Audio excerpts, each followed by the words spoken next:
Kim Chiu binuking si Paolo Avellino sa kanilang kissing scenes.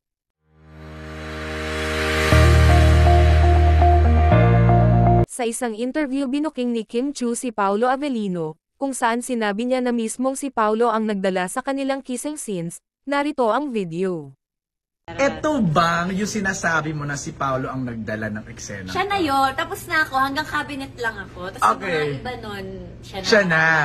Paano ka niya inalalayan sa scene na to? Inalalayan. Nagpaalam naman siya in so many ways. Okay. Dito, ganito. May rehearsal naman kami. Hindi namin na-rehearse yung ano Okay. pero yung ano lang. Choreography, placing, Placing ganyan-ganyan. ng kamay and all. Na-rehearse naman. So, Oo. para sa singing. Oo. As artist. Wow!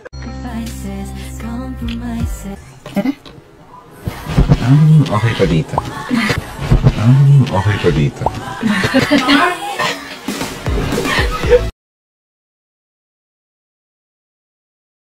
I love you too, boss.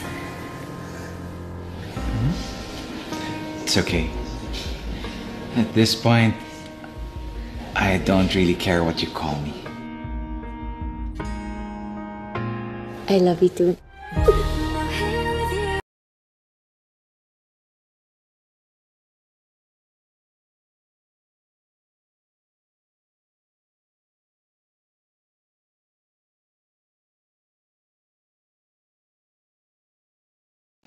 Good morning.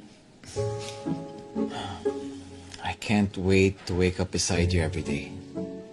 Alam mo, the feeling is mutual. Pangarap ko din kaya to. Ang alin? Pag nag-asawa na ako, gusto ko mukha niya yung bubungad sa akin pag gising ko sa umaga. Gusto ko din, mukha niya rin yung huli ko nakikita bago ako matulog. Did I hear it right? Asawa? Alam mo, magkape na muna tayo kung ano-ano na inarinig mo. I know what I heard. Okay? Brandon, in-email na sa akin ni Kim Marie yung mga gagawin mo today. No, I don't wanna work. No work. Hindi pwede yun. Cancel all my meetings. Bakit? Anong gagawin mo today? I'll marry you. If you feel the same way